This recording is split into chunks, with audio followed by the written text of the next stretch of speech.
My name is Lieutenant Colonel Justin Cuff, and I am today's host for Thinking Inside the Box, the Gauntlet, the podcast of the operations group at the National Training Center at Fort Irwin, California, as part of the NTC Warrior Chronicles. The Gauntlet drives warfighting by talking to leaders from our joint force, talking about the crucible of ground combat, leadership, training, and fighting at the crown jewel of the Army.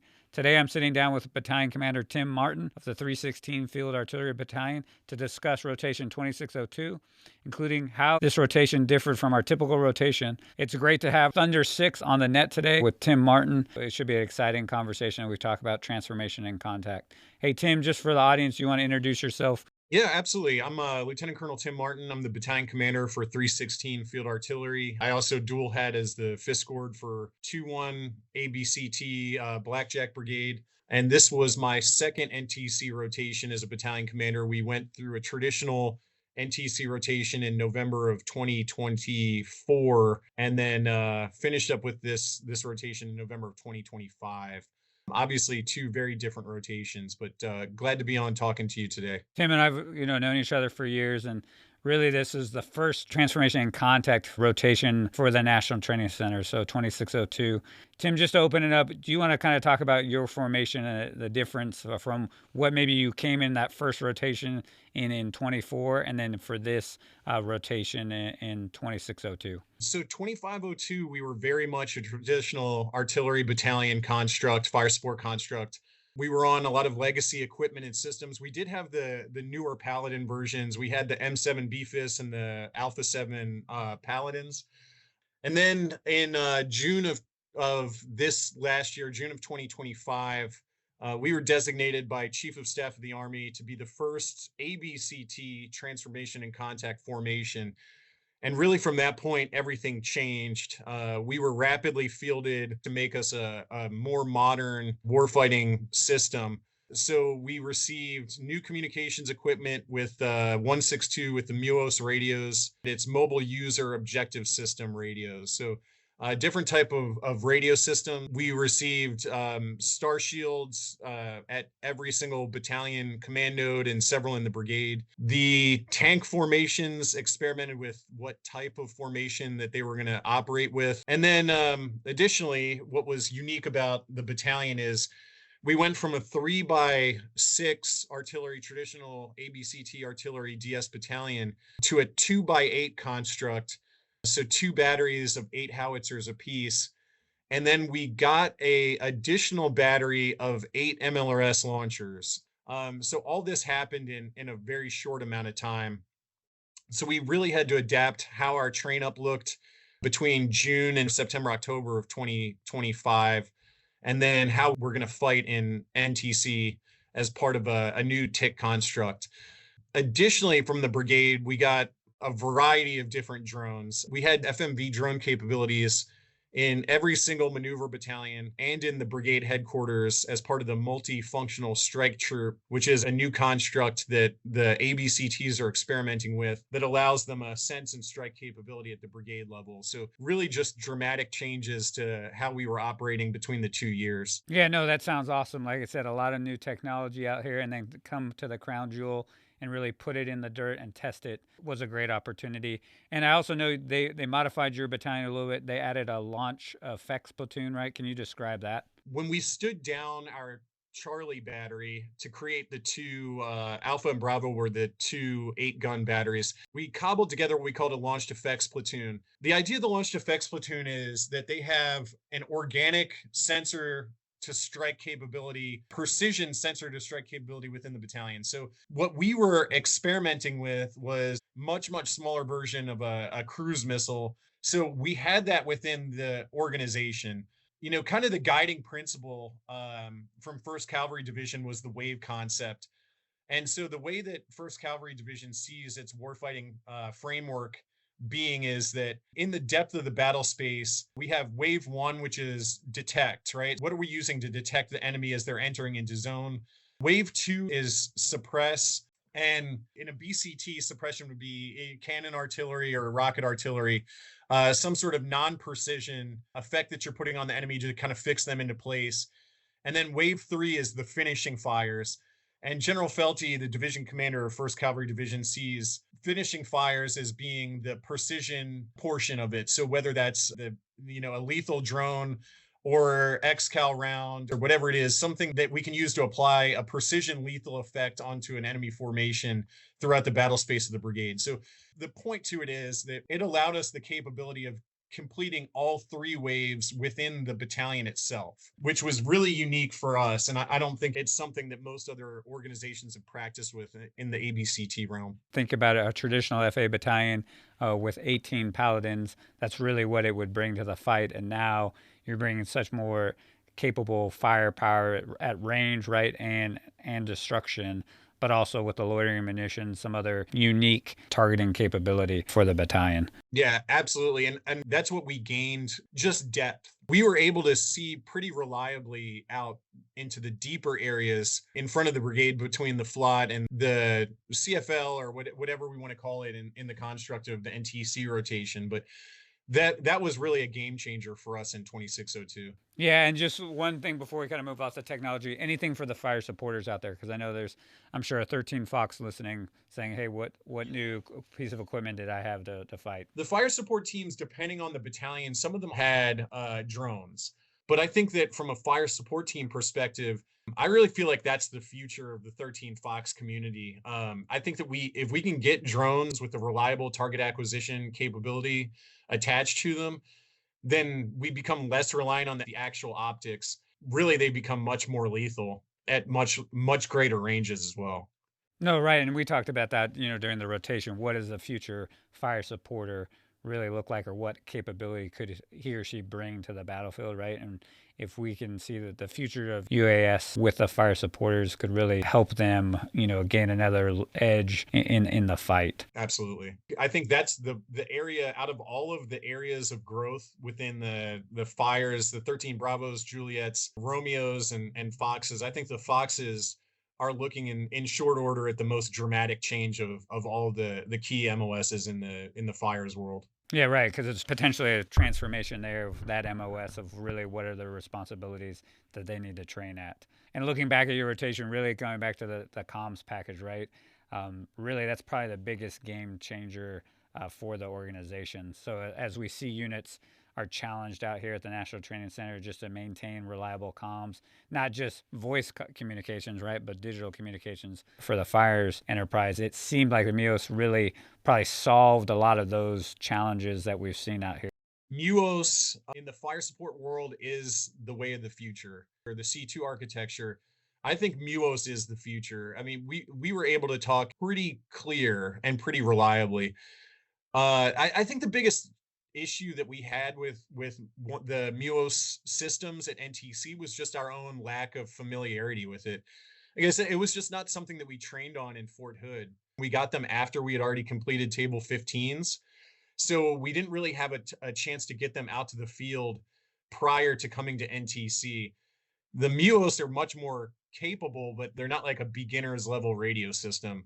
And so I think that any of the challenges that we had with MUOS were predominantly just because we just didn't know the systems very well. I think that, future TIC brigades coming through, I think that they're going to be even dramatically more improved just because they've had much, much longer to train off of the MUOS systems. The other challenge that we had with MUOS was just because of the timeline for when they were fielded and when we came out to NTC, we didn't have them installed into the vehicles. Probably not ideal for an armor brigade combat team. So it did add a little bit of challenge having to dismount the radio system, set up the antennas, things that you wouldn't normally have to do in an ABCT that we had to do just because of the timeline for fielding. No, exactly. And like you said, it's those sets and reps that, matter at the end of the day, no matter what piece of equipment we have. The more reps and sets we get at home station or here at the National Training Center will just make us more proficient. And so I concur with you. I think over time we'll see that MUOS standard, grow to even be more effective. So we've kind of described kind of the organization and what you had coming into 2602. Based off what you had, how did that change how you thought you were going to fight fires in this new kind of construct? A general concept of how we were going to operate the battalion, and then it probably changed every day that we were actually out here fighting. From a broader like blackjack perspective, if I had to put what the secret sauce on the TIC rotation in 2602, I would say it was our ability to see the battlefield more completely. An example that I would give is when we went through rotation 2502, we were still operating predominantly analog. And so, when we're updating unit locations in the brigade main, we have the sticky icons and we're putting them on an analog map. In 2602, all of that was digital. So we were in real time looking at every single unit that was operating with their MMCS on, and we could very quickly kind of see the risk and opportunities. And so we were able to like rapidly synchronize and dynamically synchronize operations, which we were just not able to do in the past, just because the picture was much, much clearer in 2602. And that enabled us to operate at a much higher level of tempo. Like any NTC rotation, some of it's kind of a blur looking back on it, but I feel like we were on the attack. Like most days we were attacking, and we were able to cover a lot of ground in a relatively short amount of time. And all that was kind of enabled by the C2 architecture of the brigade. From a battalion perspective, I had a very general concept of how I wanted to apply the MLRS battery, and it didn't really hold true. So my initial concept of how I wanted to use the MLRS battery was I wanted to use the multifunctional strike troop, this organization built out of Hyde from the brigade that had a lot of the drone capability, as like the observer in the brigade's deep area, looking for whatever it was, some of the one-off systems to do like the true targeting. How am I degrading indirect fire capabilities, IADs, enabling operations for the brigade? That didn't really hold true. They weren't really the observer for the MLRS like we thought they were going to be. But we did use other observation assets, some of the other targeting capability that the division brought to bear for us. Conceptually, the MLRS battery remained the same. We did use them to degrade a lot of the IADs, to attack some of the C2 capability in the enemy, to degrade some of their indirect fires capability, and then also to, I would say, like disrupt the enemy's ability as they're coming into zone. General concept held true, but just maybe not fully flushed out. The cannons, I always kind of envision using the cannons to enable the close, right? So to get them right in front of where the battalions were operating, push the enemy out of their little hidey hole positions they like to get in to get keyhole shots or flank shots as the maneuver battalions are coming through, and try to preserve as much combat power for the maneuver battalions as I could. So I figured if I degrade them to push them out of their defensive positions, I could make it a more fair fight for the tank battalions. So I get them in the open, the T-90s, T-72s. I know that they're less capable of firing on the move than our tanks are. So that was the goal with the two howitzer batteries. How it played out was probably about the same. I don't think we were as effective as I thought we were going to be, but I think conceptually that's how it played out through the rotation. Yeah, no, and I agree. I think we talked about it a lot too, is like those cannons really provide you that local fire superiority in that division wave concept, right? That you can suppress an objective to allow that maneuver to get into a position of advantage, to then really let them, do their direct fire actions on the objective. I think we were able to see that with those two batteries, that suppressive effects on the objectives, but also what the cannons also provide, right, are those special munitions when you need them, right? With sometimes the rockets don't have that capability yet, but the rockets let you reach out and, like you said, touch someone at distance to order to shape kind of future objectives in that either division near fight or, your deep fight. But no, I agree with how you kind of fought it there. And it's just unique because we're not used to being able to have that where we'd have to go ask the division for support. You now have those tools at your capability to use, right? And like you said, going back to that C2 structure, that allows you to make those rapid decisions, to have those effects and take some risk at time, right? But also use those opportunities when they come available, because you can see yourself, but also see the enemy, which is important. If I had to look at one of the areas I was probably the most challenged with the MLRS battery was just the basics of its employment. So I'm not like a lot of Paladin battalion commanders. I have a functional understanding of rocket artillery, but not a detailed understanding of rocket artillery. We initially positioned them in locations that I thought would be very survivable, and I think they were. We didn't lose a lot of MLRS systems because of indirect fire or direct fire, but the problem was they were too close. So we were constantly running into min-range issues with the MLRS battery. And truth be told, the way that we got around that as the rotation progressed is we just didn't move them, as we would reposition them for survivability. If I could do it again with the MLRS battery, I would have positioned them initially much, much further back. I guess better understood what that min-range looked like and how it would actually play out in the fight, because a lot of the missions that we were initially sending down to Baker 218 FA were being denied just because they violated the min range. And then we had to go into an alternate shooter of one of the cannon batteries, which was good, but still not as effective. So I think that was just my lesson learned. It should have taken a little bit more time to study up on how I was going to position them. And I guess I got it probably a little too aggressive early on. I wasn't able to bring them fully into bear until much later in the rotation. Yeah, no, but that's a great point, right? As we look at composite battalions, what does that makeup look like? And we have to think a little bit outside the box, right? Of how we're going to fight it together versus a traditional MLRS battalion versus a cannon battalion. When we, conglomerate them into one, just the resources and the planning factors that they bring to bear. But no, like I said, I think that's a good point for anyone out there to just think about it. If you get something like that, or if it's just an MLRS battery that's attached to your brigade or something, that's a planning factor you've got to take into account that sometimes we traditionally don't think of just because cannons with a shorter range. Hey, on the sustainment side, Tim, I know it was challenging to kind of replicate that. If you were going in and looking at your sustainment footprint, how would that have had to change to be able to support that composite battalion? I think if I had to go back 6 months before the rotation, I probably should have taken a more detailed look at my sustainment fleet in general. I have a fantastic FSC commander. FSCs are always burdened by having to do, multiple things in garrison. And sometimes their own maintenance of their own equipment takes a little bit of a wayside. We went in at not the best PLS slant. So we were already kind of hindered by our organic haul capability. And I knew that Baker 218, they don't operate on a FSC construct. They have like an ammo platoon. So they're going to bring like their own ammo platoon forward. I think we were able to sustain operations for the period of time that we were fighting, knowing that it was basically going to be an 8 or 10-day operation. We were kind of at the limit of our human ability to continue sustainment operations at the pace we were going.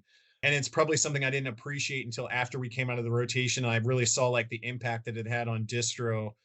If we were to continue this on as a composite in the future, I would look at not only how the battalion is sustaining those two different types of batteries, but also like how is the division sustaining the battalion? For anybody that's participated in a warfighter exercise, if you want to sustain that rate of fire to accomplish the fire support tasks you want to accomplish with them, then it really just becomes a math problem about how many rocket pods you can get forward. Probably the answer is somewhere in like, caching ammunition in positions of advantage. The ability of my FSC commander really kind of held things in place as long as we needed them held in place, if that makes sense. I think you guys overcame that challenge, and fought through that. And caches are a way to do that. And we see that here at the National Training Center as an effective tool that if you're limited by PLSs or other means, that is a way to kind of help balance the ammunition challenge that every unit faces out here. But it is a challenge that, as you said, you kind of have to think through before you get here and have a pretty good plan. Because that is the tail that causing catastrophic failure and culmination at some point during the fight, just the ammunition consumption. Yeah, absolutely. And I think to the point of the sustainment piece, when we talk about targeting, at least when the shadow went away in most of the ABCTs or all the ABCTs, the detect portion became the harder portion. You're trying to request division assets and do a bunch of different things. It definitely was that case for us in 2502. The detect was the hardest part. Phrase that gets thrown around a lot is the transparent battlefield.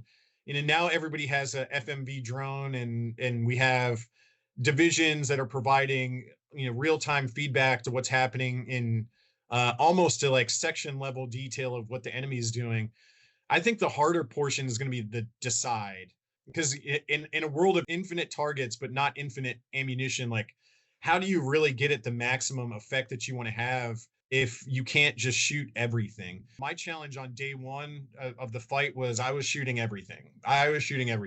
And some of that was by design, as I wanted to try to get as many repetitions as possible to get the kill chain moving early in the rotation. The downtrace effect of that was we very, very quickly outshot our ability to resupply ammunition to the guns. We didn't put ourselves in a position where we would have affected the brigade's operation, but had we kind of continued on in that way, potentially we would have jeopardized the tempo of the brigade just by having to resupply ammunition.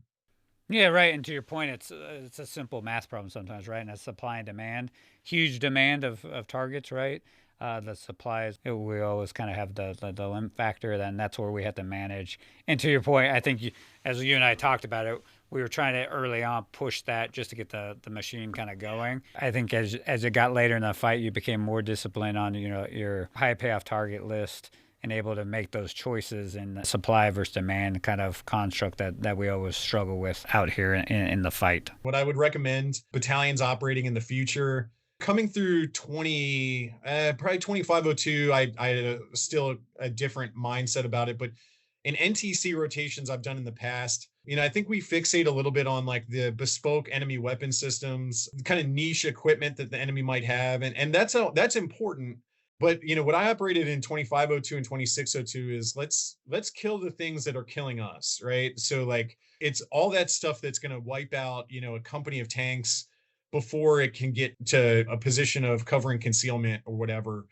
I would say from fist cords coming through in the future, I would take a look at that. Is like, how are you killing the things that's going to make a difference to the maneuver battalion commanders on the field? Like, what are you doing to kind of set the conditions before the first manned tank crosses the line of departure? Just some things that I dealt with in 2502 and 2602 that I would recommend to fist cords in the future. No, and that's kind of a shift, right, of what we've seen. And I think as we've seen out here on the Wolf team, of how do we make that shift in our thinking. Right now, division is going to be the unit of action, really trying to shape and take care of some of those things in front of us. What's the problem set we need to solve for the brigade, to your point?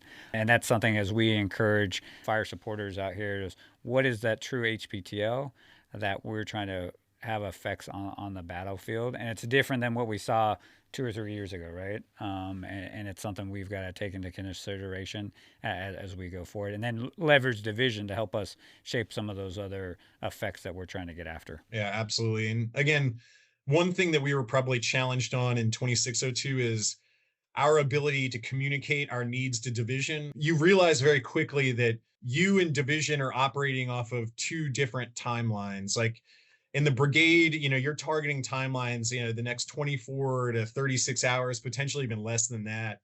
And division is operating off of a different timeline. So you have to be really good about communicating your needs in real time to your headquarters. And it was something that we struggled with in 2602. And there was a few times I was like, why aren't they giving me this asset? Or why are they holding this back? Not realizing that I probably didn't make a super convincing case for why it was decisive to me in that moment. So again, lessons learned for fist cords coming through in the future is think through, like, how are you going to communicate what you need in real time with your headquarters? Because it's not as easy as when you do the practice runs, CPXs in home station before you show up to NTC. No, exactly. How are we communicating our risk to that, the Vardy commander or, G3 to make sure they understand the assets we need and at the proper time and space, right? And you and I talked about it, the targeting process at the brigade level is challenging just based off kind of the timings like you just mentioned, and also just the process. I think you did a really good job of kind of synchronizing that as best you could in that all arms kind of working group to be able to push those requests to division, but making it more of a, not necessarily, hey, targeting, but hey, how are we synchronizing these assets or what do we need at the right time to enable the maneuver brigade?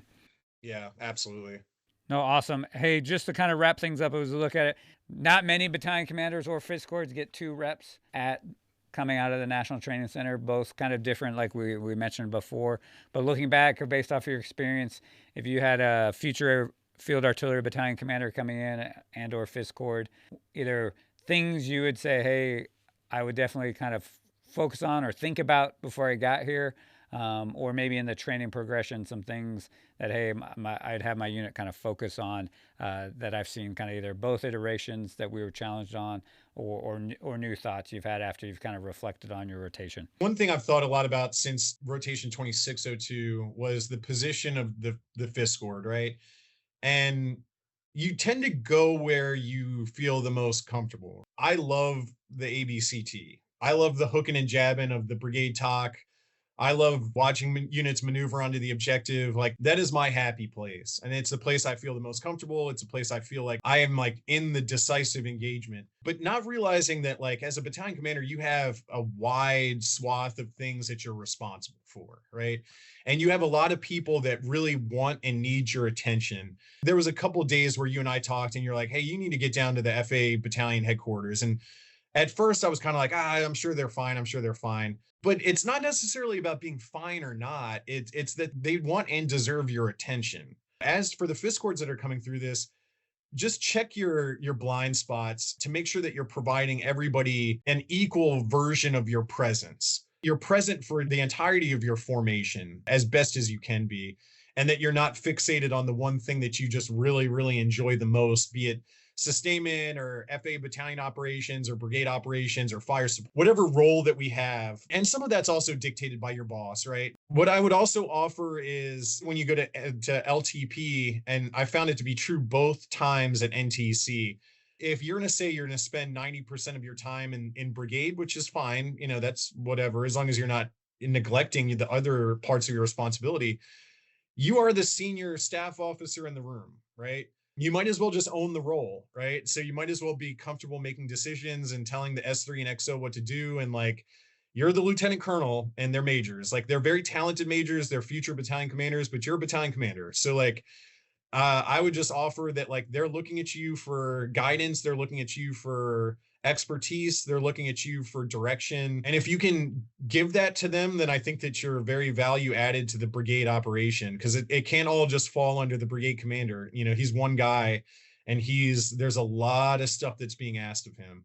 And true to that, like, we've seen a lot of Fiscords come in and kind of, like you said, that senior mentor on the staff, right? But really that DCO role that you're kind of filling too, of being able to help the staff and help that brigade commander visualize. I think everyone struggles. I struggled when I came out here. You're balancing your time and efforts. And as I tell, all the Fiscords and battalion commanders, that's something definitely, and I've talked about, you've got to think through, what does that battle rhythm look like, or touch points that you can talk to the FA battalion, because to your point, they can generally function, but they need a little bit of TLC every once in a while, just to make sure they're on azimuth and make sure they have a clean sight picture of what the brigade wants them to do. So it is a balancing act that I think, based off our breadth and depth of all the requirements that a Fiscord and FA battalion commander on the battlefield is required to do, how do we balance that? And there's some talent management, depending on how your brigade commander sees the world, you got to balance too. So there's not a set answer, but it's one that we will all kind of always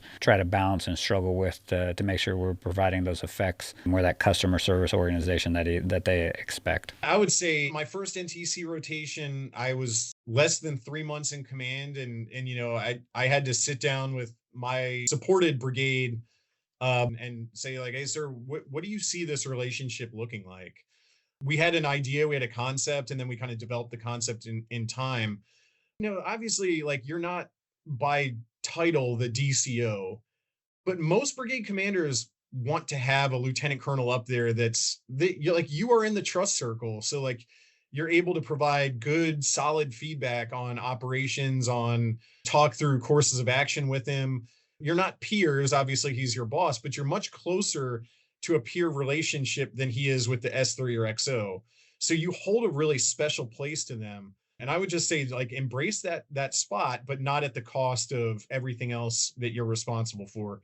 Other lessons I would offer, regardless of the transformation and contact piece, the basics, the fundamentals are still the same.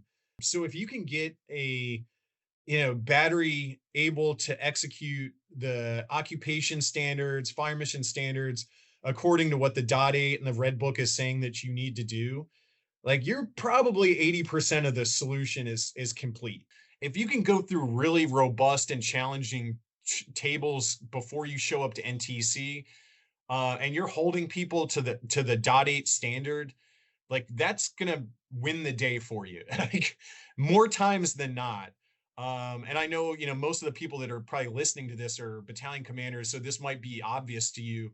It does hold true, and it holds true both times I've been to NTC. The fundamentals at the unit, the section, the platoon, the battery level are really what makes the most difference. Because I mean, you can have an untrained staff and they might make life hard on you, but they're not going to lose the fight for you. But if you have an untrained battery or platoon, like they probably will lose the fight for you. The converse is also true that, they're going to win the fight for you if they're really highly trained. They're going to do amazing things exactly when you need them to do it. Focus on the fundamentals. If you know that you're going to get this shiny new TIC equipment, try to get it as early and incorporate it as much as possible into your training tables before you come out to NTC. But like none of that negates the doctrinal standards that we all have to abide by as part of training before we even show up. So hold people to account, and they're going to do phenomenal things for you when you come to the box. Just the fundamentals and how important they are. That technology may change it, the way we do it, but those base fundamentals are always going to, be there to help us. And through your table progression, holding them to that standard, getting through as many tables as you can, those reps and sets like we talked about earlier really come into play, and that's where you're going to make see the biggest difference. And we've seen that, and you and I talked, the difference in coming out table 12 qualified or 15 or 18 could be 2 or 3 or 5 up to 5 minutes fire mission processing time, right? Yeah. To those fundamentals you talk about, and you and I talked about, from your technical rehearsals and all those things will help you get that fire mission processing down, because that's, at the end of the day, it's being in position ready to fire at that right time and delivering that munition in that right time and space for that maneuver unit, so they can kill the enemy in close combat. But that's what it all boils down to. Hey, Tim, it's been great talking with you today. Like I said, learning and getting better, and that's what it's all about when we come out here to the crucible of ground combat, of what are the fundamentals that we're adhering to, how do we get better out here and really learn and see what our organization is about. So we want to thank Lieutenant Colonel Tim Martin for your time and exceptional insight today. Pumped for the future of our Army and the innovative ways in which we're preparing for the future.